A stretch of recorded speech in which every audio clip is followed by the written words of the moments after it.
Vous allez écouter dans un instant le romancier Eric Reinhardt, auteur de L'amour et les forêts, Cendrillon, Sarah Suzanne et l'écrivain, d'un ballet d'Angelin Prégelocage, Siddhartha, d'une pièce de théâtre, Élisabeth ou l'équité. Adepte des croisements artistiques, il a aussi collaboré avec le groupe Feu Chatterton à des lectures spectacles, avec le chanteur Bertrand Belin ou encore avec la danseuse étoile Marie-Agnès Gillot. Vendredi 6 février 2026, Eric Reinhardt présentait à la librairie Ombre Blanche son nouveau livre publié aux éditions Stock, L'Imparfait, une commande pour la collection Ma nuit au musée, pour laquelle l'écrivain a choisi la Villa Borghese à Rome. Il était en conversation avec le libraire Nicolas Vives. Bonne écoute.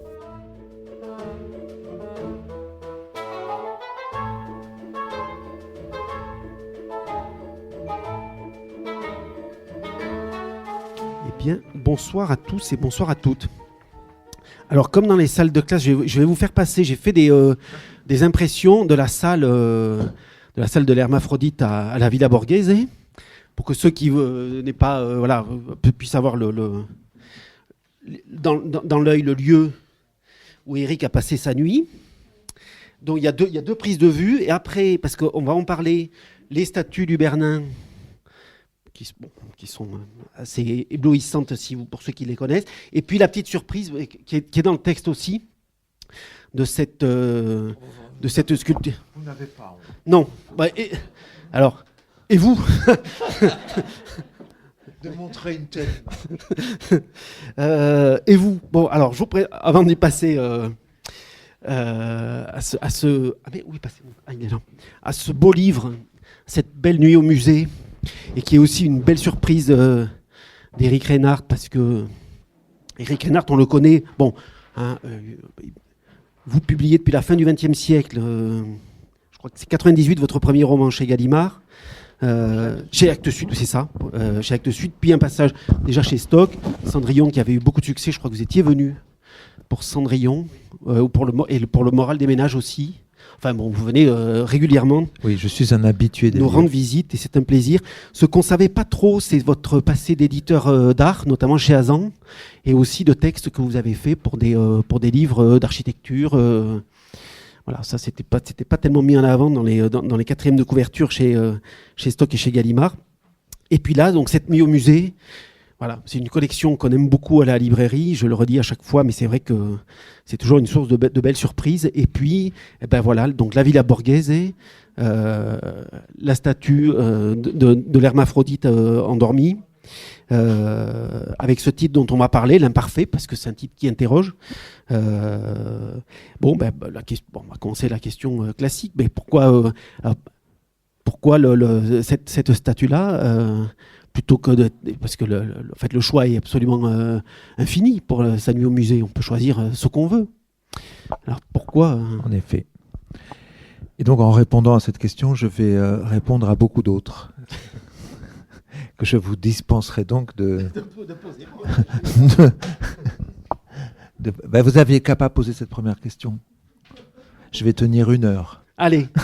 Non, parce qu'il y a différentes façons d'y répondre. D'abord, je dirais que cette sculpture, c'est l'équivoque même, et par là même, elle trouble quiconque s'approche d'elle. Je pense que quiconque s'approchant de cette statue ne peut pas ressentir quelque chose, que ce soit de la surprise, de la stupeur, ou un émerveillement, de la répulsion, de l'attirance, en tout cas un trouble. Qu'on accueille ce trouble ou qu'on le rejette, il se passe forcément quelque chose. Et moi, toutes les fois que je me suis trouvé devant cette sculpture, je me suis trouvé en effet troublé par cet équivoque incarné. Je rappelle, vous l'avez entre les mains, mais donc Hermaphrodite endormi, c'est une sculpture romaine, une copie romaine du IIe siècle, d'une statue grecque du IIe siècle avant Jésus-Christ, et elle représente un corps de femme allongé, alors au Louvre sur un sublime matelas du Bernin, à la Galleria Borghese sur un simple drap froissé sculpté par un artiste tombé depuis dans l'oubli, qui s'appelle Andrea Bergondi, mais sculpté à la même époque, donc pendant le baroque, que celui du Bernin. Et lorsqu'on peut tourner autour, ce qui n'est pas le cas à la Galleria Borghese, donc on ne peut que présupposer ce qui se trouve entre hanches et murailles, d'après l'écriteau qui se trouve près de la statue.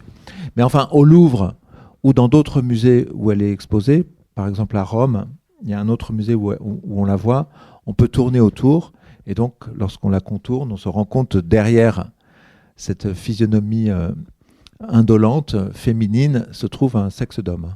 Voilà. Donc c'est tiré des Métamorphoses d'Ovide, c'est un viol, un jeune homme, le fils d'Hermès et d'Aphrodite, qui à l'âge de 15 ans se trouve agressé sexuellement, on peut le dire comme ça. Je pense que ce n'est pas ainsi qu'on le décrivait dans nos manuels scolaires il y a 30 ans, mais c'est ainsi qu'on peut le décrire aujourd'hui. De la même façon, le rap de Proserpine, c'est pas un rap, c'est un viol. Exactement. Non, mais ça, je pense qu'on y reviendra. Et donc, ils subissent cette agression sexuelle assez singulière, puisque c'est un homme qui l'a subie. Je pense que c'est assez rare dans la littérature et la mythologie. Je crois que c'est un cas unique. Et cette nymphe, puisque Hermaphrodite se débat, ce jeune homme, cette nymphe enlace Hermaphrodite, lui met une main entre les fesses, dit Ovide, et l'emprisonne comme ça, et invoque les dieux en disant si c'est ainsi, puisqu'il se refuse à moi, dit la nymphe, la jeune femme, eh bien, que nous sortions de cet étang, lui et moi, mêlés à jamais. Et les dieux, allez savoir pourquoi, ce jour-là, disent oui et exaucent cette prière de Salmacie. Et donc ce jeune homme ressort de ce lac avec un corps de femme, donc les deux physionomies mélangées, donc les deux sexes mélangés. Donc moi, c'est une statue qui me fascine depuis longtemps. Je l'avais surtout vue à la Galleria Borghese, où j'étais allé plusieurs fois, davantage encore qu'au Louvre. Et en 2016, j'en avais fait un livret d'opéra, en tout cas un synopsis de livret d'opéra. Et cet opéra n'a jamais vu le jour, malheureusement, en raison de coupes budgétaires liées à une grève massive et mémorable en 2000. On dirait que l'Opéra de Paris est coutumier des grèves, mais là, c'était vraiment une très longue grève qui avait grevé lourdement le budget de l'opéra. Et donc, ce projet est tombé à l'eau. J'ai donc rangé ce synopsis dans mon ordinateur. Il faisait une 30aine de pages. Et il racontait l'histoire d'un homme, aujourd'hui, Bruno, hanté par la statue d'Hermaphrodite, à tel point que récurremment, il rêve qu'il rencontre dans sa vie de tous les jours l'incarnation charnelle d'Hermaphrodite et qu'il en tombe amoureux. Et puis, il a pour meilleur ami Emmanuel, psychanalyste, et on croise une jeune femme qui s'appelle Gloria et qui semble être, en effet, Hermaphrodite. Alors, qui semble être le personnage mythologique Hermaphrodite. C'est pas un être intersexe, où Hermaphrodite, c'est vraiment le personnage mythologique lui-même, le fils d'Hermès et Aphrodite. Et c'est ce qui fait de cette histoire un conte fantastique, pourrait-on dire. Lorsque Alina Gurdiel, la très ingénieuse créatrice de cette collection, m'a contacté pour participer à ma nuit au musée, j'ai immédiatement dit oui, parce que c'est une collection qui est devenue une collection hyper importante, très prisée des auteurs, mais aussi des libraires, des lecteurs, à tel point d'ailleurs que Alina Gurdiel et le patron de Stock me disent qu'ils sont assaillis de demandes d'écrivains qui aimeraient en faire partie, donc ça ne se refuse pas, d'autant que c'est une collection, et ça c'est vraiment très rare, et c'est très appréciable quand on est écrivain, c'est-à-dire en gros amarré à son bureau 8 heures par jour pendant des mois. C'est une collection qui vous propose de vivre une expérience, de vous déplacer, d'aller dans un espace, en l'occurrence un musée, que vous choisissez, et d'y vivre un truc qu'on ne vit jamais, c'est-à-dire y passer la nuit. C'est quand même hyper tentant, sauf qu'il faut trouver le musée. Et ça, c'est pas facile, parce qu'il ne suffit pas que ce soit un musée que vous adorez et que vous connaissez bien, recelant des œuvres passionnantes sur lesquelles vous pourriez éventuellement écrire. Il faut quand même qu'à la fin, cela donne lieu à un livre d'au moins 200 pages. Et donc, il faut que la nuit que vous allez y passer, vous ayez quand même une arrière-pensée, quoi. Déjà une idée derrière la tête de ce que ça pourra vous amener à raconter. Bon, et d'ailleurs, dans cette collection, la plupart du temps, ça donne lieu à des digressions sur la figure du père, l'enfance, l'exil, etc. Et donc, et par ailleurs, moi, je suis vraiment... je ne sais pas écrire sur commande. J'ai vraiment besoin, et tous les livres que j'ai écrits procèdent d'une profonde nécessité intérieure. En général, c'est des livres qui viennent de loin, qui ont pris corps en moi pendant des années, qui résultent de l'agrégation de plusieurs idées qui à un moment se mettent à dialoguer, et c'est ce dialogue entre plusieurs idées anciennes qui se met à exister, à former comme une sorte de petit système qui devient la forme du livre, et à ce moment-là, il s'impose à moi d'une façon impérieuse, avec une forme d'urgence. Et je ne sais écrire que de cette façon-là. Et donc, j'avais très peur de ne pas savoir, à froid comme ça, presque, juste parce que j'aurais vécu une nuit enfermée dans un musée, j'avais peur de ne pas savoir écrire ce livre. Il fallait absolument que je trouve cette chose impérieuse, il fallait vraiment que je la trouve. Donc du temps a passé, et j'ai fait l'hypothèse d'un premier musée, et plus le temps passait, et plus je trouvais que cette idée n'était pas bonne. Et c'est pendant le déjeuner avec Alina Gurdiel, le jour où je devais confirmer le choix de mon musée, que celle-ci a évoqué les livres à paraître dans sa collection, et elle m'a parlé du livre d'Aurélien Bélanger au Louvre. Et là, chose absolument merveilleuse, parce que dans la vie des écrivains, des artistes ou des entrepreneurs ou de quiconque d'ailleurs, avoir une idée, c'est comme la chose la plus merveilleuse qui soit. Quand vous êtes foudroyé par une idée, qui est bonne en plus, vous dites putain, génial. Et en fait, et souvent les idées, quand elles sont bonnes, elles arrivent tout équipées. Hein ? C'est total, c'est complet. Et là, l'idée qui m'est venue, c'est donc Louvre, Aurélien Bélanger, Louvre, Hermaphrodite, Galeria Borghese, Rome, Ovide, mon livret d'opéra. Et je me suis dit, mais voilà, en fait, il faut que je fusionne ce projet de conte fantastique que j'avais, auquel je tenais beaucoup, et ma nuit au musée. Et je vais aller à la Galeria Borghese pour faire un lit à Hermaphrodite. Donc je vais venir avec une couette que je vais déposer sur la statue. Et au lieu de passer la nuit dans le lit de camp, je vais la passer allongée contre son corps de pierre, ou le long de son corps de pierre. Et ainsi, je fabriquerai une image, je fabriquerai une nouvelle œuvre, une œuvre d'art contemporain, parce que je suis un créateur contemporain, une performance, par l'adjonction sur une statue antique d'un élément exogène contemporain qui est une couette industrielle que j'avais empruntée à la Villa Médicis. Et je me disais que ça pourrait être vraiment très beau, quoi, que le lecteur me voit comme ça, allongé le long de cette statue, avec cette couette qui remonterait sur les épaules d'Hermaphrodite, comme ça, en coton, comme dans un geste de consolation, de tendresse et de réparation, puisque c'est un être blessé, puisque violé, et un être qui doit sa physionomie à une agression, et pas parce qu'il l'a souhaité. Et c'est ainsi, j'ai rien dit à Alina pendant le déjeuner. J'ai attendu que la nuit se passe, et le lendemain, je l'ai rappelée pour dire que je voulais boire un café avec elle, parce que je voulais lui proposer de changer de musée. Et c'est ainsi que j'ai choisi la Galeria Borghese. Entremêler deux lignes narratives, ça je l'ai souvent fait, c'est un peu ma marque de fabrique, la tresse. Je l'ai fait avec avec mon roman Existence, qui entremêlait 2 dimensions spatio-temporelles. Je l'ai fait avec Cendrillon, qui entremêlait 4 lignes narratives sur un roman de 600 pages. Je l'ai fait plus récemment avec Sarah, Suzanne et l'écrivain, où il y avait vraiment les 2 lignes de Sarah, du témoignage de Sarah et de ce que l'écrivain en faisait dans une ligne de fiction dont le personnage principal était le personnage de fiction Suzanne.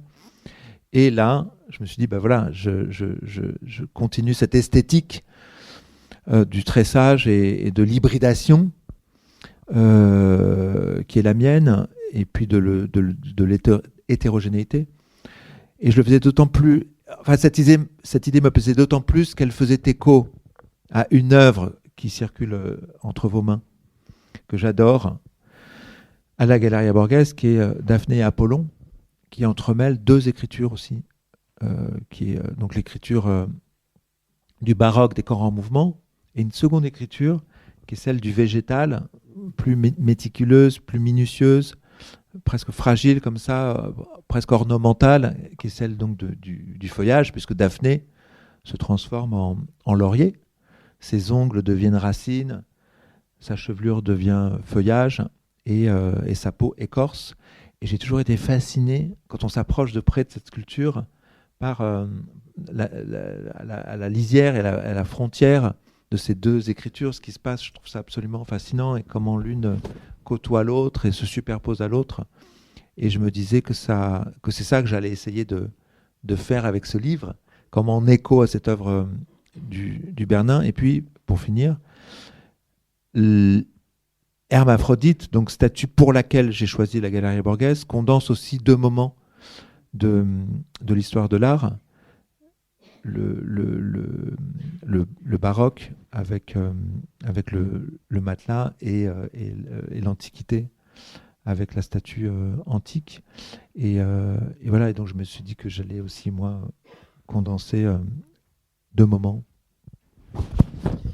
Fort bien. Alors, on va revenir sur cette question d'hétérogénéité, parce que du coup, en vous entendant, je me dis, j'avais prévu de vous poser une question sur l'importance dans ce livre-là de la question du rêve, parce que, mais du coup, je vais la tourner différemment, parce que je me pose la question, sur les 2 fils narratifs, j'étais un peu bêtement parti de l'idée qu'il y avait le récit d'Éric Reinhardt à la Villa Médicis, à la Villa Borghese, et voilà, et puis habilement entremêlé. Alors vraiment, pour le coup, hein, ça peut être des tout petits paragraphes, et c'est très rapide, mais on se rend compte qu'ils sont toujours en écho.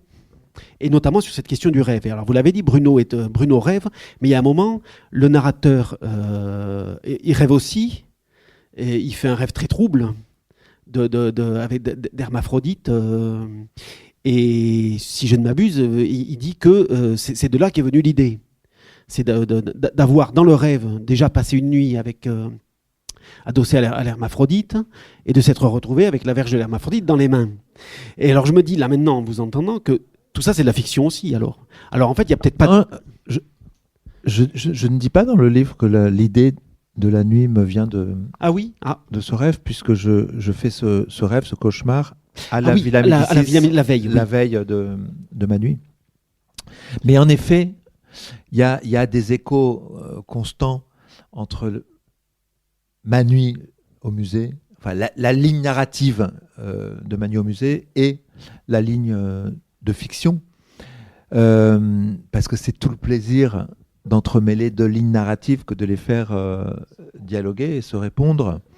Voilà, c'est toute l'esthétique est là, mais parfois c'est fortuit. Et ça, c'est merveilleux. C'est-à-dire que c'est vraiment l'inconscient qui parle. Il y a des choses dont je me suis rendu compte sur épreuve, des échos comme ça, et des clignotements réciproques qui n'étaient pas voulus par moi, mais qui tombaient extrêmement bien et qui venaient renforcer le fait que Bruno était en quelque sorte un double de moi-même. Et dès le départ, lorsque je me suis dit, c'est pour ça que je disais que l'idée, elle venait tout équipée, c'est pendant qu'Alina parlait, pendant ce déjeuner, de ses livres, je ne l'écoutais plus, j'étais vraiment dans ma tête. Et je pensais à la couette, je pensais aux 2 lignes narratives qui s'entrecroisent. Et je ne sais plus ce que je disais. Alors, Non, ça va me revenir. Le rêve ? ouais, on est parti du rêve. Le rêve de Bruno. Non, oui, voilà. Et donc, et de la présence de la fiction. Bon, bref, donc ça va me revenir tout à l'heure, je pense. Mais en effet, oui, voilà. C'est que ces deux lignes narratives, elles convergent vers ce moment que j'anticipais dès ce déjeuner, où, puisque c'était dans le synopsis de mon livret d'opéra, Bruno embrasse Gloria, et où moi, je jette la couette sur la statue pour me glisser le long de son corps. La fiction prenant en charge la dimension érotique, et moi, une dimension plus méditative, disons, sur la question du genre, des relations hommes-femmes, des données masculines et féminines en chacun de nous, qu'on soit homme et femme.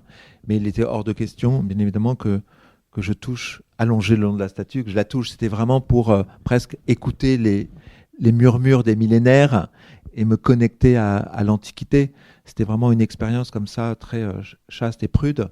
Tandis que dans la fiction, voilà, il se passerait des choses plus charnelles et sexuelles. Donc ces échos... Pourquoi je dis ça ? C'est que le montage entre les deux lignes narratives, il est extrêmement fin et serré, parce que je savais qu'à un moment, il faudrait, quand on approcherait du moment que je viens d'évoquer, que ce soit très nerveux et que ce soit très saccadé pour qu'il se passe un effet saisissant sur le lecteur où on ne sait plus si on est avec Bruno et moi, parce que dans le fond, ces deux moments fusionnent et se superposent et on les lit en transparence l'un de l'autre.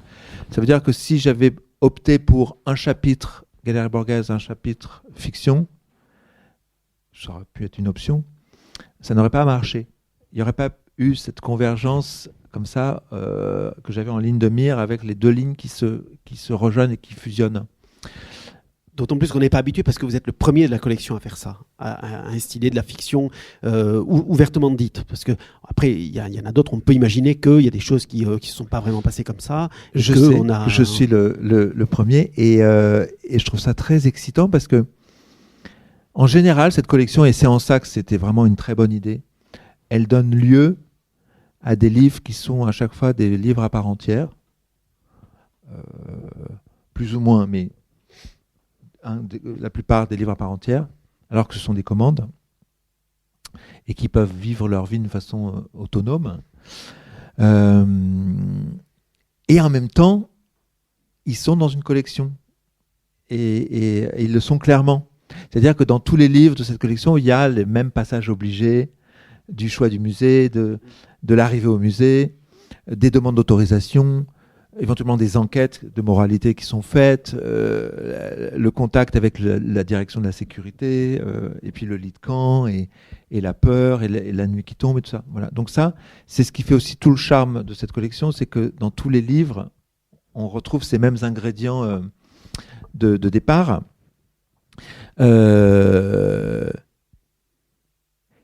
Avec des livres singuliers. Mais ça veut dire que d'une certaine façon, on se défie les uns les autres. C'est-à-dire que c'est un peu le jeu, c'est-à-dire que quand on est sollicité pour participer à cette collection et qu'on lit d'anciens titres, ce qui était mon cas, il y a des choses que je trouvais géniales. Par exemple, Yakuta Likavazovic prétend, je ne sais pas si c'est vrai, et c'est là que son idée est géniale et j'en étais extrêmement jaloux. D'ailleurs, j'avais appelé Yakuta après avoir lu son livre en me disant si un jour Alina Gurdiel m'appelle pour participer à cette collection, je dirai non, parce que je ne vois pas comment je peux faire mieux que ce que tu as fait. Écoute, elle va au Louvre, elle. Oui, elle va au Louvre. Avec la Joconde. Et elle dit qu'elle introduit dans le musée, alors qu'on lui a dit de n'introduire aucun objet. Elle dit qu'elle a introduit un objet, qu'elle est parvenue à passer les arceaux de sécurité, tout ça, la fouille, tout ça, avec cet objet, et qu'elle l'a caché au Louvre. Et qu'il y est toujours. Et qu'il y sera à jamais. Moi, j'ai adoré cette idée. Et donc voilà, ça veut dire que chacun on peut pas faire semblant qu'il n'y a pas eu, je suis le 26e de la collection, je crois, je peux pas faire semblant Oui. qu'il y a eu d'autres livres avant moi, donc j'essaie d'introduire de nouveaux éléments, comme d'ailleurs Christine Angot l'a fait récemment, en refusant au dernier moment de dormir. Donc ça, je trouve ça intéressant. Elle dévie, voilà. Donc en effet, ce que j'ai apporté moi à cette collection pour la première fois, c'est en effet d'y entremêler de la fiction.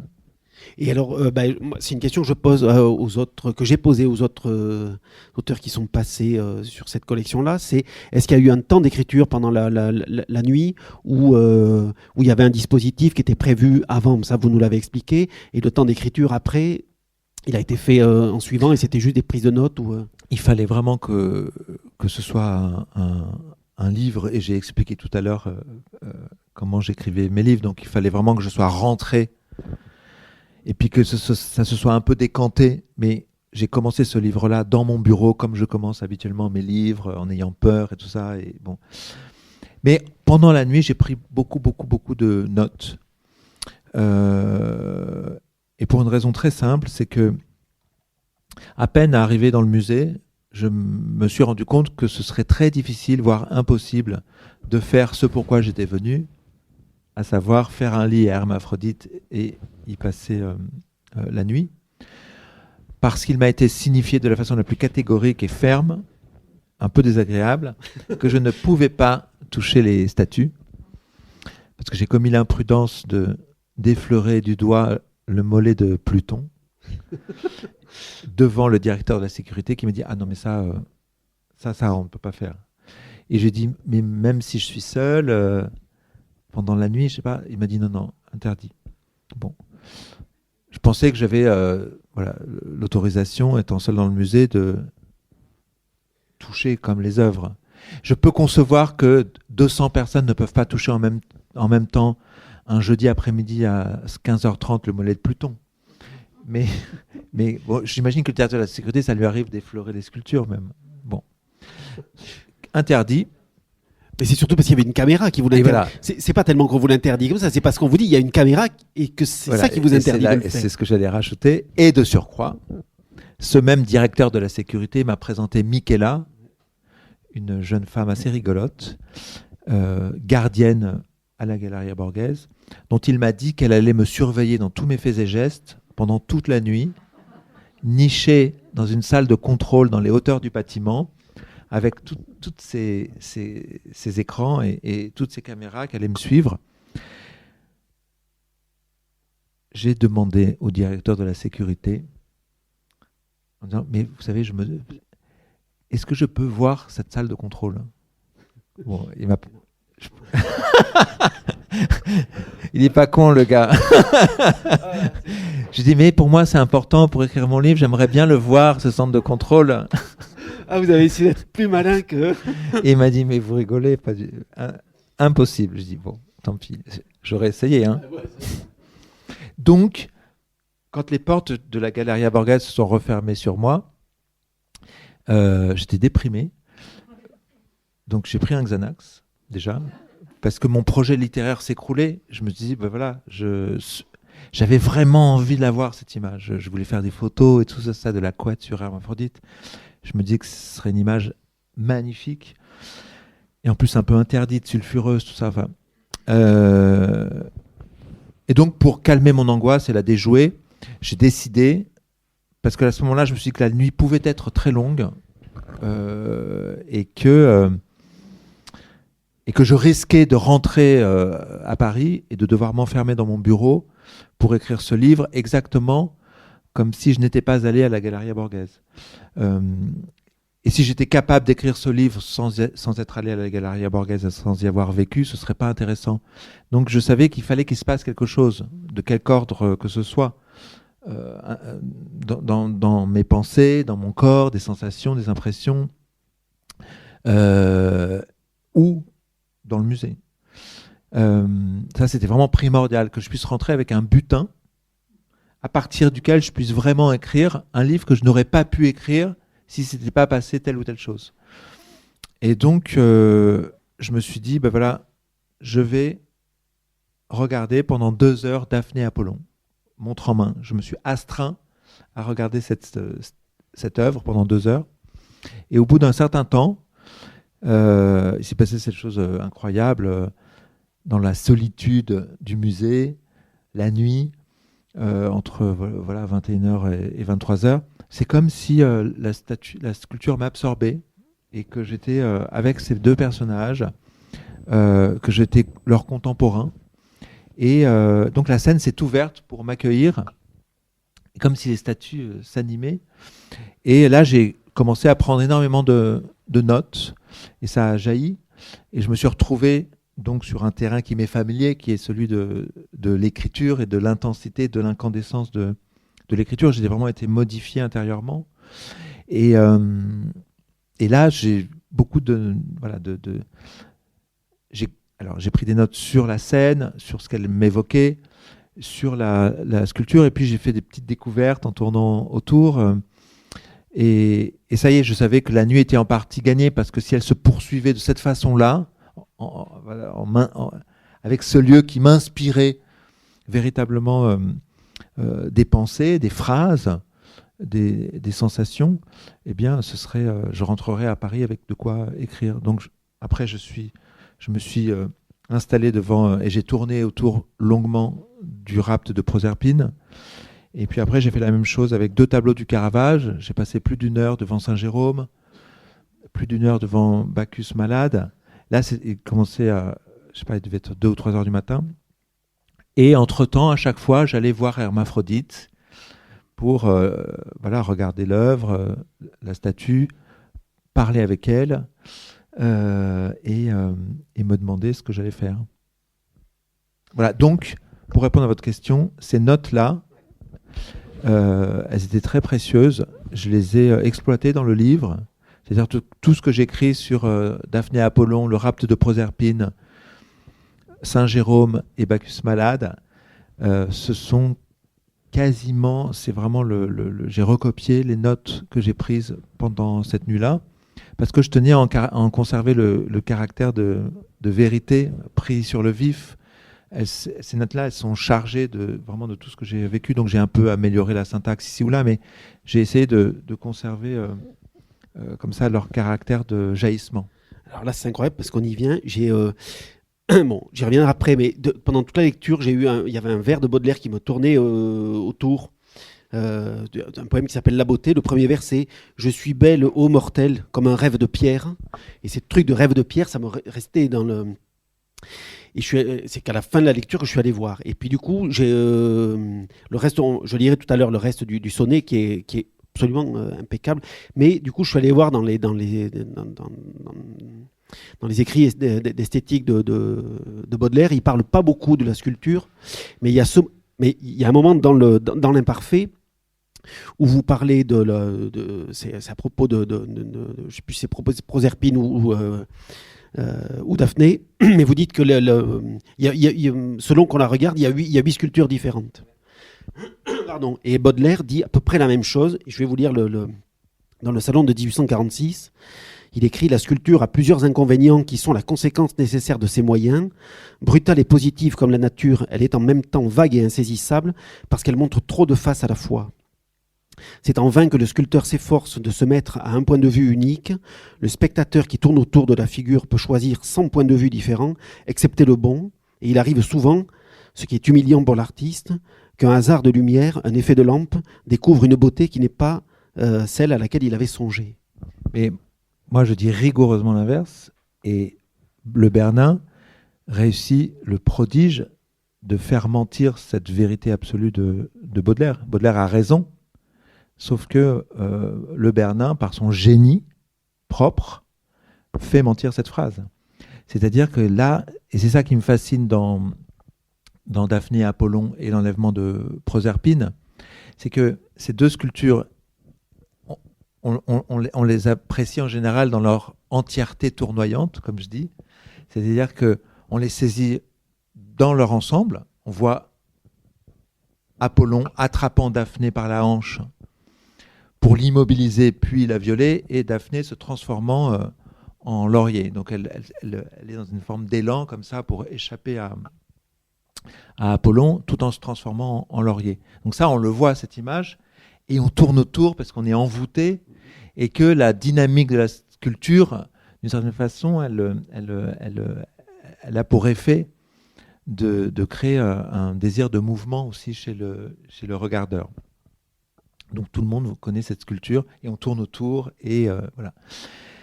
Mais là, pendant cette nuit, en y passant 2 heures, je me suis demandé ce que je verrais si je me mettais aux 8 points de vue géométriques induits par le socle. C'est-à-dire au point médian des 4 côtés et aux angles. Et là, j'ai été stupéfait de découvrir qu'il y avait 8 dessins d'une perfection absolue, indépendant, mais afférent à la sculpture. C'est ça qui est fascinant. Comment un cerveau comme le Bernin a pu concevoir une sculpture qui soit aussi sublime et parfaite dans son entièreté, tout en produisant et proposant 8 autres sculptures tout aussi parfaites mais fragmentaires. C'est comme des bas-reliefs. Et ces 8 points de vue, ils sont quasiment tous organisés par rapport à une ligne médiane. Et toute la matière est organisée autour de cette ligne médiane. Il y a des morceaux, des détails de la sculpture qui deviennent de purs motifs abstraits en suspension. Par exemple, le pied d'Apollon, on croirait un caldaire, quoi. On voit la sandale, le dessous de la sandale qui est suspendu comme ça, mais tout est organisé de façon symétrique. Et j'ai trouvé ça absolument fascinant. Et donc je me suis dit que bien évidemment c'était un poncif de l'histoire de l'art et d'une grande banalité, que tout le monde savait ça. Et donc j'ai interrogé plusieurs historiens de l'art là-dessus. Ils m'ont dit ah ben non, je sais. Bon, alors sans doute que c'est écrit quelque part, je suis pas le premier, mais en tout cas c'est pas un cliché de l'histoire de l'art. Et j'étais heureux de cette découverte fortuite, d'autant que il n'y a pas d'analogie, comme toute analogie elle a ses limites, mais d'autant que d'une certaine façon c'est ce que je rêve de faire avec mes romans, c'est que dans le fond chaque détail de mes livres contienne l'ensemble du livre, son mouvement secret et son dessin général, et donc l'ensemble de l'œuvre déterminant l'existence de ces détails, et ces détails renvoyant et contenant l'ensemble de l'œuvre. Et cette espèce de rapport entre le tout et la partie est quelque chose qui me fascine, que je recherche dans mon écriture et que j'obtiens en général avec ces lignes narratives que j'entrecroise, ou ces juxtapositions de fragments et dans cette esthétique de l'hétérogénéité, puisque bien évidemment quand on entremêle plusieurs lignes narratives, on crée des espaces, puisqu'il y a toujours un espace entre les 2 lignes, et donc c'est ça que je cherche, et j'ai été fasciné par cette capacité. C'est même assez, je ne sais pas comment il a fait. C'est même, non, mais c'est-à-dire, c'est pas simplement un grand dessinateur ou un grand. Je pense que c'était aussi un cerveau mathématique. C'est comme de la mathématique en fait. Et c'est à la fois la grâce absolue et il y a forcément une rigueur mathématique derrière cette conception. Ça, c'est vraiment fascinant. Et j'ai regardé s'il avait fait la même chose avec Proserpine. Et oui. Ouais. Et justement, parce qu'il y a quelque chose dans le... C'est un livre sur le regard, c'est un livre du regard aussi. Parce qu'il y a un jeu très savant, mais moi que j'ai vraiment perçu à la deuxième lecture, de travail sur les regards. Le regard qu'on pose, alors ça va être le regard que vous posez sur les sculptures, il y a le regard qu'on pose sur vous, c'est Michela. Il y a dans la partie fictive, il y a le regard de Bruno, d'Emmanuel sur... il y a Emmanuel, dans sa qualité de psychanalyste, elle pose un regard avec, et en même temps elle est amie avec Bruno, donc elle ne veut pas, elle lui pose un regard que l'amitié. Donc il y a le regard qu'on va poser sur la question de l'hermaphrodite. C'est aussi abordé dans la partie fictive. Voilà, tout se déploie comme ça sur cette question du regard. Oui, c'est là, ça, bien évidemment. Ouais, mais ça se Oui. travaille. Voilà, ça se travaille pas. Ça vient. Non, Ça alors, vient à votre corps défendant. Oui, la question du regard, elle m'a toujours. Il y a le regard sur soi, parce que vous arrivez aussi. Ben ça, il y a ce second degré avec votre costume smalto, tout ça. Il y a un regard assez aussi sur soi. C'est Oui. prendre Mais ça, de second disons, degré. c'est immanent, quoi. Ça fait partie du. Et puis c'est pas moi. Non, mais je suis heureux que ce que j'ai écrit vous amène à dire ça. Et ça me plaît que ça y soit. Mais c'est venu par la force des choses et de par la matière que j'ai manipulée. C'est vrai que Michaela, d'une certaine façon, elle fait, quand je suis allongé sur mon lit de camp pour dormir, à côté de la statue du David, parce que j'ai dormi 3 heures, elle me regarde comme si j'étais une œuvre d'art. Non, mais forcément, elle surveille un musée, il y a David, et puis il y a une masse immobile sur un lit de camp. Donc en effet, elle passe sa nuit à me regarder, et moi je regarde les œuvres. Voilà, donc oui, la question du regard est là d'une façon permanente. Et alors, elle courait tout le long de mon précédent livre, Sarah Suzanne et l'écrivain, d'une façon beaucoup plus consciente et évolue et délibérée, puisqu'il y avait vraiment au cœur de ce livre la question du regard, de la pulsion scopique et du désir irrépressible de voir et du besoin de regarder qu'éprouvent à la fois Sarah et Suzanne. Et il y a de nombreuses scènes où on voit Sarah et Suzanne regarder, et notamment cette scène où Suzanne, qui est privée de sa famille par son mari qui lui interdit de rentrer chez elle et d'avoir accès à son appartement, est contrainte, puisque ses enfants lui manquent, de les regarder vivre par les fenêtres illuminées la nuit à l'ombre d'un grand arbre. Et donc la question du regard était importante dans Sarah, Suzanne et l'écrivain. Et Suzanne achète un tableau dont elle est convaincue qu'il a quelque chose à lui apprendre sur elle, sur sa vie, et elle ne sait pas quoi. C'est très énigmatique. Et elle passe des heures et des heures chaque jour à regarder ce tableau, à le scruter pour qu'il lui lâche son secret et son sens. Donc la question du regard, elle est constante dans mon travail, d'autant que je me définis souvent comme un écrivain de l'image. J'aime que mes livres fabriquent et déposent dans l'imaginaire de mes lecteurs des images, et je retravaille mes pages jusqu'à ce qu'apparaisse véritablement à mes yeux une image. Et je ne suis content que lorsque l'image apparaît, et ça passe en général par l'incarnation, c'est-à-dire être au plus près et plus proche du corps, des sensations, des impressions, des pensées du personnage dans la situation, comme si le lecteur était l'exact contemporain ou même s'assimiler, enfin devenait le personnage, et par les détails. C'est pour cela que j'ai écrit dans le livre que je suis un psychopathe du détail et de la sensation. Et l'image, elle existe souvent parce par l'incarnation, mais aussi par les détails. Et c'est ça qui souvent fait naître l'image et la sensation qui l'accompagne.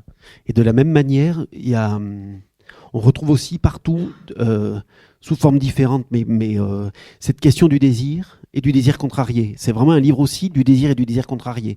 Il y a les deux, parce qu'il y a ce qui va vous arriver, les contrariétés de votre nuit, et il y aura plein de contrariétés, mais il y en a. Il y a les contrariétés dans la partie fictive, Bruno, Emmanuel et Gloria, où c'est aussi ça.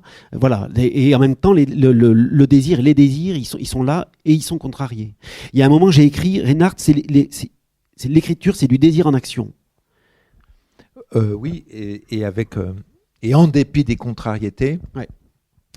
Continuer d'y croire, ne jamais cesser d'y croire. Et ce n'est pas un hasard si j'ai écrit un roman qui s'appelle Cendrillon. C'est-à-dire qu'il ne faut jamais renoncer à tout espoir. Et voilà. En effet, Bruno et Gloria sont tous les deux dans des situations d'insatisfaction, de frustration. Bruno est un homme qui aimerait tomber amoureux, aimerait rencontrer la femme avec qui il pourrait faire sa vie. Il est attaché à l'idée de l'amour et voilà, c'est un être sentimental et qui ne trouve pas son âme sœur et qui en souffre, alors que Emmanuel, sa meilleure amie, aime aller d'homme en homme et ne comprend pas que Bruno ne s'amuse pas, qu'il attende l'âme sœur. Donc il est dans une forme d'insatisfaction et Gloria, c'est exactement la même chose. Il est très difficile pour elle, en raison de sa physionomie, d'avoir des histoires qui durent plus d'une nuit, raconte-t-elle. Et c'est aussi la raison pour laquelle j'ai eu l'idée d'écrire, et ça c'est venu avec l'idée tout équipée pendant le déjeuner avec Alina Gurdiel. Quand j'ai eu l'idée d'entremêler ces deux lignes narratives, je savais que celle de ma nuit au musée serait au présent, pour les raisons que j'ai dites il y a un instant, c'est-à-dire le désir que je savais que j'aurais de vous faire vivre cette nuit, heure par heure, comme si vous étiez à ma place, en éprouvant tout ce que j'ai ressenti. Ça, c'était très important pour moi, parce que c'est une chance de passer la nuit enfermé dans un lieu aussi inouï, et que je voulais vraiment que vous le viviez, et que vous sentiez toutes les modifications de mon psychisme et de mon corps pendant cette nuit, avec un moment le musée qui devient presque surnaturel, le sommeil qui arrive, etc. Et parce qu'il fallait que les lignes se différencient par leur tessiture, comme Le Bernin l'a fait avec l'entremêlement de ces deux écritures avec Daphné et Apollon. Donc c'est les temps grammaticaux qui vous permettent de distinguer, quand il n'y a pas les prénoms, les deux lignes narratives. Donc la ligne de fiction est à l'imparfait. De sorte que même lorsqu'il n'y a pas les prénoms, si vous voyez de l'imparfait, vous êtes dans la fiction, et si c'est du présent, dans Manu au musée. Et l'imparfait est un temps qui correspond très bien à ce que vivent Bruno et Gloria, c'est-à-dire c'est vraiment le temps de l'insatisfaction, de la frustration, du présent étal qui se reproduit tel qu'en lui-même de jour en jour, comme si chaque jour était l'exacte reproduction du précédent. Et donc ils aspirent, Bruno et Gloria, à sortir de cet imparfait, dans tous les sens du terme, pour accéder enfin au présent de l'indicatif. Il y a le livre est une citation en exergue qui ouvre le livre, c'est de Francis Ponge, le souvenir se présente à l'imparfait. J'avais prévu évidemment de poser une question sur pourquoi le titre, donc, voilà, mais bon, vous avez déjà en partie répondu. Et donc on peut supposer que Bruno et Gloria, s'étant rencontrés, se souviendront de leur passé à l'imparfait, et c'est ce que le lecteur peut lire dans ces pages. Non, ça c'est vraiment le hasard. C'est que quelques semaines après avoir eu cette idée, c'était avant d'aller à Rome, sur mon bureau, il y a un livre de Francis Ponge. Alors, il y en a deux, donc je ne sais plus si c'est dans la rage de l'expression ou dans le parti pris des choses.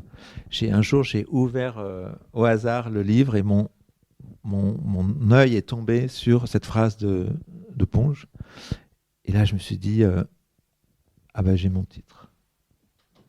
J'ai trouvé le titre comme ça, l'imparfait. Et ça renvoie à une phrase à la fin du livre, que vous lirez. C'est une phrase que Bruno adresse à Gloria, et qui renvoie au titre l'imparfait. Il y a quelque chose aussi sur lequel je voulais vous interroger, c'est sur il y a un effet avec le travail sur le temps.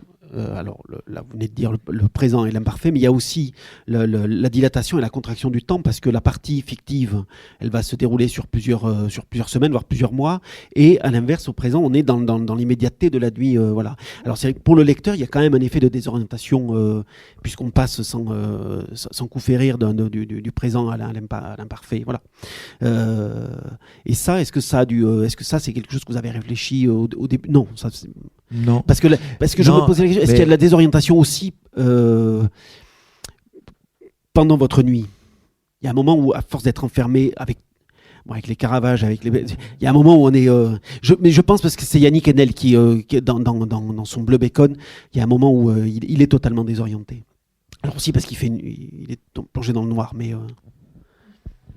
Non, j'ai pas été si désorienté que ça. C'est-à-dire qu'à un moment, la fatigue venant, car je ne suis pas un noctambule, donc 3 heures du matin, pour moi, je suis rarement éveillé à 3 heures du matin.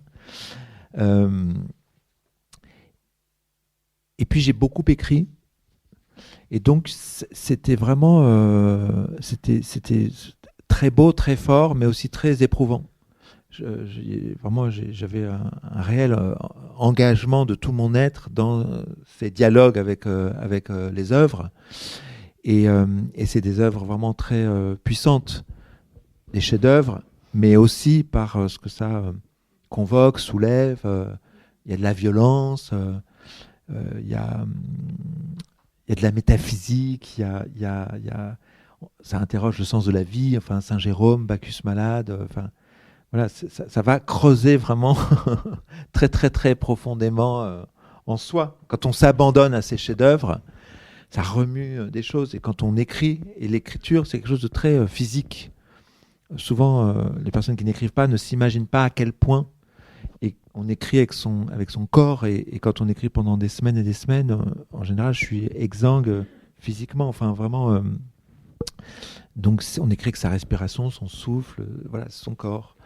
Et donc, après avoir écrit ces pages et ces pages dans mon carnet, à 3 heures du matin, j'étais vraiment... et c'est vrai que là, j'ai l'impression d'être comme Jack Nicholson dans Shining, quand la salle de bal... non, avant qu'ils se mettent à vouloir massacrer tout le monde. Quand la salle de bal se met à s'animer comme ça, et donc là, c'est comme si les statues à un moment devenaient vivantes, qu'elles me menaçaient, qu'elles me regardaient. Oui, là, tout s'est un peu déréalisé et mes sens se sont déréglés et j'avais l'impression d'être comme dans un rêve. Bon, mais j'ai pas été désorienté. En revanche, ce que je savais que me procurait comme ressource cette forme, par ces allées et venues constantes entre les deux lignes narratives, c'est que ça me permettait les ellipses. Donc je savais que je pourrais multiplier les ellipses, c'est-à-dire que dès qu'on quitte la ligne Bruno-Gloria, quand on y revient, ça peut être 2 mois plus tard, surtout si le passage dans le musée a été un peu long. Donc ça, je savais que je pourrais en user et que ça créerait des effets d'accélération comme ça qui me plaisaient plutôt de l'ordre de c'est comme des ruptures de chapitres en quelque sorte, et ça me plaisait. Parce qu'il y a un autre aspect qui est peut-être... C'est-à-dire que c'est très saccadé en fait, oui. Et ça me permettait de... Mais sauf qu'il y a des moments effectivement plus longs, et notamment celui où c'est le chapitre 7, où vous commencez à raconter l'histoire de comment on a retrouvé des sculptures, qu'il y en avait 8, tout ça. Et puis tout le déménagement, au moment au début du 19e siècle, avec Napoléon, avec Viviane Denon, comment celle qui est initialement... parce que Napoléon va vouloir ramener... en prendre en Italie pour les ramener au Louvre, et ce sera celle du Louvre. Voilà. C'est assez. C'est le seul chapitre qui vient vraiment interrompre cette forme et cet entrelacement. Ça me paraissait important enfin, j'en avais hyper envie. Oui, c'est déjà une histoire assez romanesque en fait. J'en avais hyper envie. Ouais, et je me suis dit que ça se justifiait par ailleurs. C'est-à-dire que comme je suis venu dans ce musée pour passer la nuit avec une statue, et que cette statue, je veux dire, dans sa matérialité, elle et pas une autre, a une histoire, et même si en racontant son histoire, j'en raconte une plus générale qui est encore plus intéressante, je vois pas pourquoi je me priverais de raconter l'histoire plus générale, plus intéressante. Cette histoire est la suivante. pour aller vite, c'est que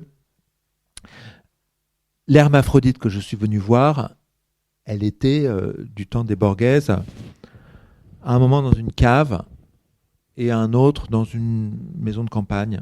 Mais c'était pas la Galleria Borghese. En fait, dans la Galleria Borghese, il y avait l'hermaphrodite qui est aujourd'hui au Louvre, sur son sublime matelas du Bernin. Et c'est les Borghese qui avaient commandé au Bernin, qui était l'artiste le plus célèbre de son temps, ce matelas. Et puis pour l'autre, pour leur maison de campagne, ils avaient demandé juste un drap à Burgundy. Et Napoléon a eu cette idée merveilleuse quand même, on peut le dire. Ah, oui. C'est déjà extrêmement romanesque en soi. De vouloir acheter aux Borghese leur collection d'antiques.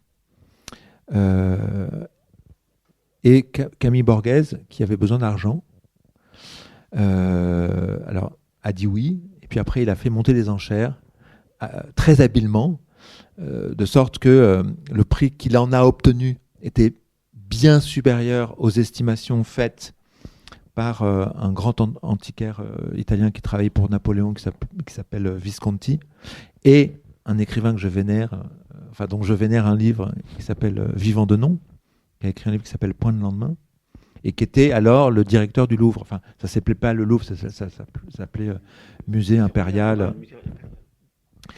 Et c'est Visconti et Denon qui ont organisé l'achat et le transport des œuvres à Paris. Et donc moi j'ai enquêté, je suis allé à la bibliothèque et parce que tout est consigné dans des livres. C'est-à-dire toutes les archives de cette acquisition, de l'emballage des œuvres et du transport ont été éditées dans des énormes volumes. Voilà. Et c'est vraiment de plusieurs milliers de pages. Et c'est vraiment intéressant de suivre. Donc je sais que l'hermaphrodite du Bernin, elle avait le numéro 505 dans l'inventaire de Napoléon. Donc il y a un index à la fin qui permet de trouver toutes les occurrences dans les milliers de pages de l'œuvre 505. Et donc j'ai regardé à chaque fois. Donc cette histoire, je la trouvais folle. Elle est un peu annexe puisque ça ne concerne pas l'hermaphrodite que je suis venu voir, mais celle que je suis venu voir doit sa place à l'autre qui est parti. Mais donc, ils ont emballé l'hermaphrodite du Louvre. Alors, il y a toutes les hypothèses. Au début, c'était dans de la laine, et puis finalement, ils ont opté pour de la sciure de peuplier bien sèche pour ne pas tacher le marbre. Donc, il fallait bien faire sécher le peuplier avant d'en faire de la sciure. Mais néanmoins, ils ont quand même rajouté de la laine dans la caisse. Et puis, à un moment, donc il n'y avait pas que l'hermaphrodite, il y avait plein d'autres sculptures. Et donc, à un moment, ils ont jugé qu'il fallait faire fabriquer des essieux. Parce qu'il n'y a pas les routes, on ne passe pas les Alpes de la même manière. Voilà. Et comme il y avait un blocus organisé par les Anglais, ils ne pouvaient pas passer par la mer. C'était trop dangereux. Ils risquaient de se faire attaquer. Donc, ils sont passés par les Alpes. Et donc, c'était avec des bœufs. Et donc des bœufs qui tiraient des chariots avec des essieux et des caisses et les œuvres emballées dans... Voilà. Et donc il y a tout un truc assez rocambolesque parce qu'il n'y avait pas assez de bœufs.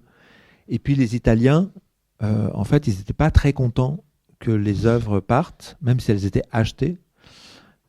Et donc ils faisaient un peu de la résistance passive. Genre les bœufs... demain. Et puis en fait, donc le transport a été remis comme ça, voilà. Et un beau jour, le convoi s'était lancé et il a mis plusieurs mois à arriver à Paris. Et une fois les œuvres parties à Paris, les Borghese ont repeuplé leur villa où ils habitaient, hein, c'était pas un musée. D'autres œuvres qu'ils avaient disséminées dans leurs différentes résidences. Et donc, ils ont mis à la place de l'hermaphrodite du Bernin cet autre hermaphrodite, exactement au même endroit, contre le mur, dans une salle qui porte le nom d'hermaphrodite, c'est la salle hermaphrodite, et qui a des plafonds peints, enfin, toutes les peintures de cette salle représentent des scènes du mythe ovidien. qui ont été faites au XVIIIe siècle et à la fin du XVIIIe. Et là, c'est en 1808 que les œuvres sont parties à Paris. Et donc, vous avez vu passer là tout à l'heure. Voilà, oui. Voilà. Donc, du temps de l'Hermaphrodite dite du Bernin, dans cette salle de l'Hermaphrodite, il y avait dans l'embrasure d'une fenêtre, mais avec un panneau de bois qui permettait de la cacher, il y avait une sculpture, une autre sculpture d'Hermaphrodite. Antique aussi. Antique, pareil, du IIe siècle, copie romaine d'une statue grecque, pareil, de la même époque, du IIe siècle avant Jésus-Christ, d'une modernité incroyable, en position verticale, et Hermaphrodite soulève sa tunique et laisse voir une enviable érection. Et donc, dans l'inventaire Napoléon, elle est dénommée Hermaphrodite dans l'armoire, parce qu'elle était, elle était comme dans une armoire, il y avait une porte en bois dans l'embrasure de la fenêtre, et ils l'ont achetée. C'est-à-dire que Vivant Denon et Visconti, ils n'ont pas dit non mais ça, c'est pas intéressant, on la prend pas, on la laisse, parce qu'ils n'ont pas tout acheté. Ils l'ont prise, quoi. C'est-à-dire que ça avait un intérêt évident à leurs yeux. Il y avait un caractère de curiosité. Enfin, c'est unique, quoi. Alors, à Pompéi et sur les vases grecs, il y a des scènes de pornographie, on le sait, mais en sculpture, je ne savais pas qu'il avait existé un jour dans l'histoire de l'art la représentation d'une érection. Je ne savais pas. Or, cette statue existe et elle est dans les caves du musée du Louvre depuis 1808. Et pour faire la photo, je suis allé donc sur le site du musée du Louvre. On la trouve assez difficile. Elle est inconnue, cette statue. Personne ne la connaît. On la trouve assez difficilement parce qu'elle est référencée juste sous le nom de statue du IIe siècle. Et voilà. Non, mais il faut vraiment aller savoir qu'on veut la trouver. Parce qu'elle est, après c'est quand même assez étonnant. Enfin, étonnant. Bah oui, qu'elle soit pas, qu'elle soit d'une modernité, c'est une chose. Mais je veux dire aujourd'hui, mais elle raconte choquer. Alors, ce que j'ai fait, c'est que j'ai contacté une designeuse qui est une amie dont j'admire beaucoup le travail. J'ai beaucoup d'admiration pour ce qu'elle fait. Elle s'appelle Constance Guisset. Et vous la connaissez sans doute. Elle a fait un objet qui est très connu, qu'on voit pas mal, qui est un grand lustre, qui est comme un sombrero. Je ne sais pas si vous voyez. J'ai raconté cette histoire à Constance et je lui ai dit, voilà, mon projet, c'est de réunir ce couple de statues tel qu'il était au XVIIIe. Donc, je parle d'histoire, là. C'est pas un truc de woke à la con. C'est vraiment... Là, on est dans l'histoire, puisque les anti-woke, ils sont obsédés d'histoire et de passé et tout ça.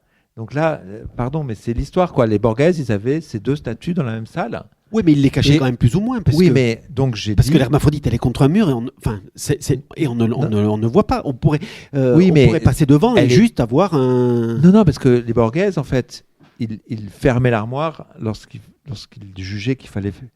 Quand le pape venait en visite, j'imagine qu'il fermait l'armoire et le reste du temps, il la laissait ouverte. Mais l'autre, l'hermaphrodite endormie, elle est quand même contre un mur qui fait qu'on ne voit pas ce qu'on peut voir au Louvre, puisqu'au Louvre, on peut tourner autour. Voilà. Donc on est quand même dans la cité des papes et je pense que c'est un flagrant délit d'hypocrisie pontificale. Oui. Mais n'empêche qu'elle était exposée, l'hermaphrodite en érection.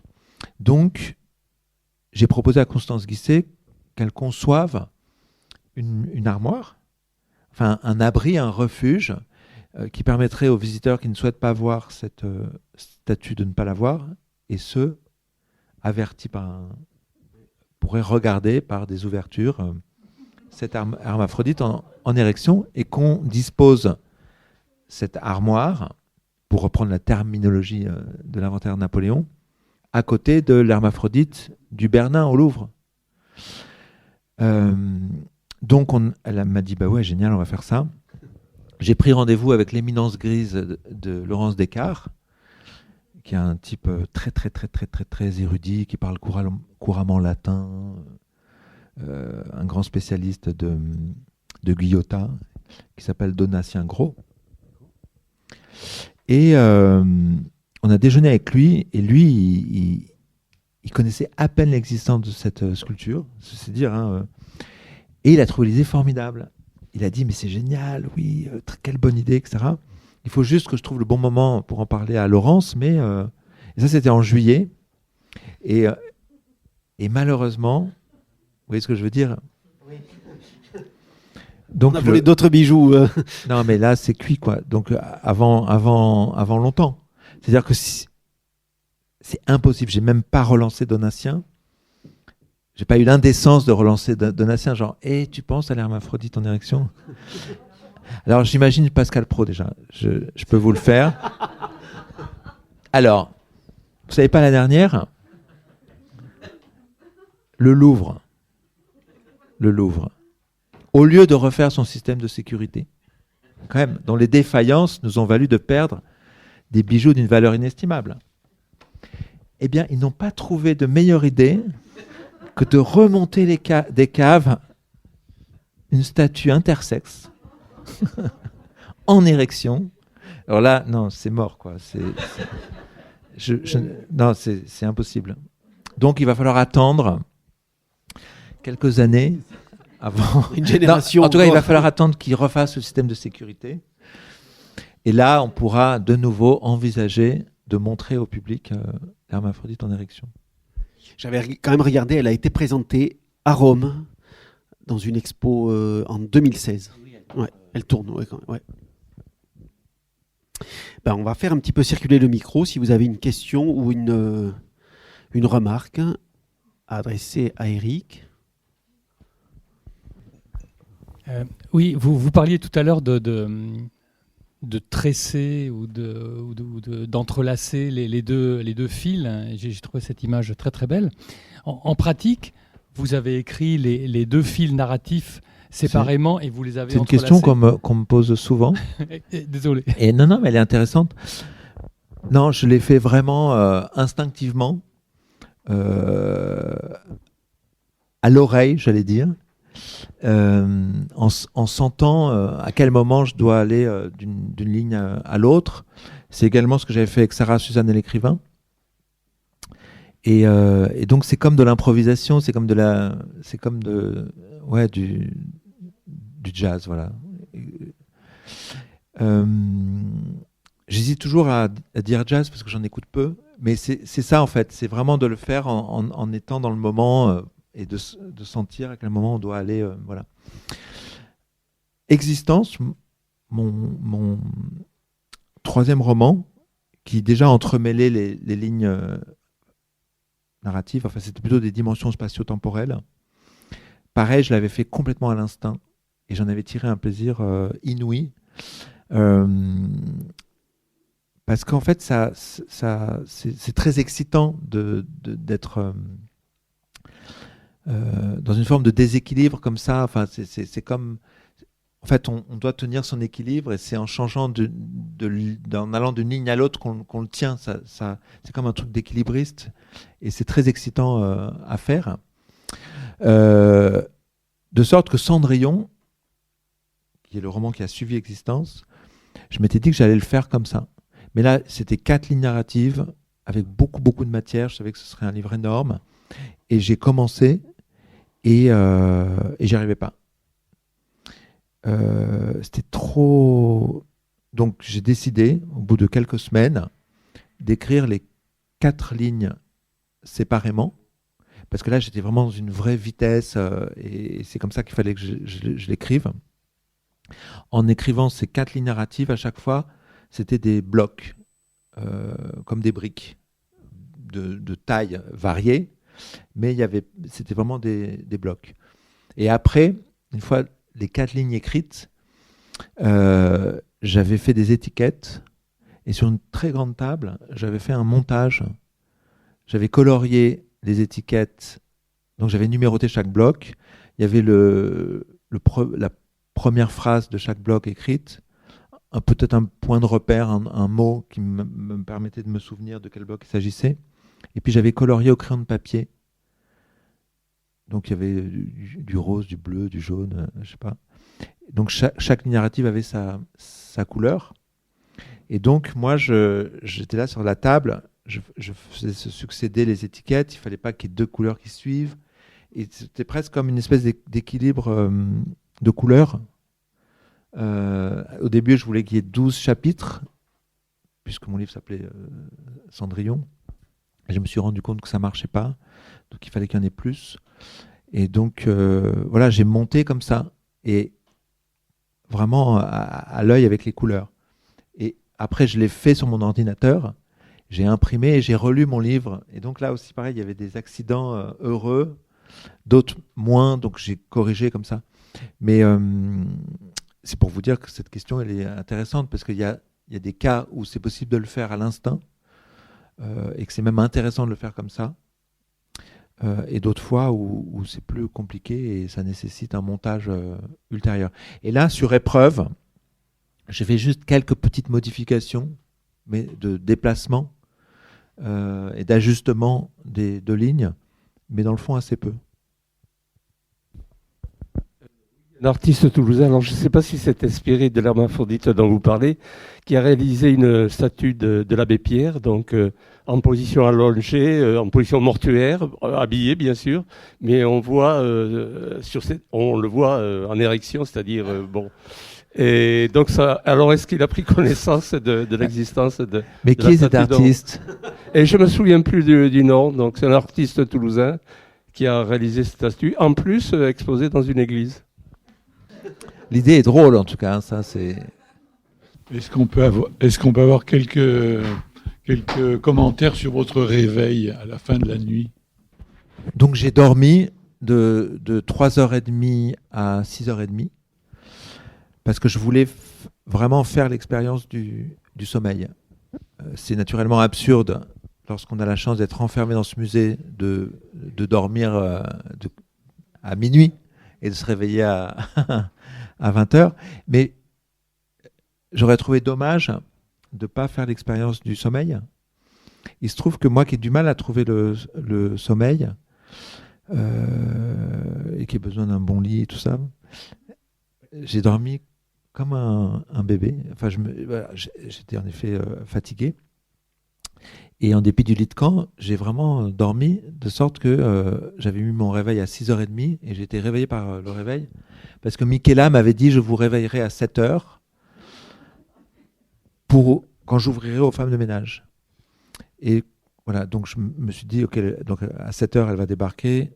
6h30, c'est bien, comme ça j'aurai une demi-heure. » Et en effet, comme j'étais réveillé par le réveil, j'ai ouvert les yeux et j'ai vu le David du Bernin. Mais ça, c'est inoubliable, quoi. Et là, je me suis baladé dans la Galeria Borghese, j'ai mis ma couette comme ça et je me suis baladé. Et là, j'hallucinais, quoi. J'avais l'impression de m'être réveillé dans un rêve. C'était sublime. Là, c'était vraiment très puissant. La sensation et la conscience que j'avais d'être là où j'étais, dans la lumière de l'aube, comme ça. Il pleuvait un peu. Et après, Michaela est arrivée et elle m'a demandé si j'avais bien dormi. Je lui ai dit oui, j'ai dormi de 3h30, elle m'a dit. Donc, elle m'avait à l'œil. Elle savait très précisément l'heure à laquelle je m'étais couché. Et sur le chemin du retour, j'ai pris un taxi parce qu'il pleuvait. Et il y a eu une scène de rue qui m'a fourni la fin du livre. Et dans le taxi, je me suis dit, mais j'ai vraiment beaucoup de chance. J'ai eu vraiment beaucoup de chance pendant cette nuit, parce que même sur le chemin du retour, de façon complètement inespérée, enfin, quand j'ai vu cette scène, je ne vous dirai pas de quoi il s'agit, mais j'ai su comment se terminerait mon livre. Et je me suis dit, c'est dingue. C'est encore le regard. Effectivement, il y a plein d'autres péripéties dont on n'a pas parlé dans le livre. S'il n'y a pas d'autres questions, on va terminer là-dessus. On va pouvoir passer à la dédicace, si vous voulez qu'Éric vous signe un livre. Eh bien, merci à tous et merci Éric. Attention.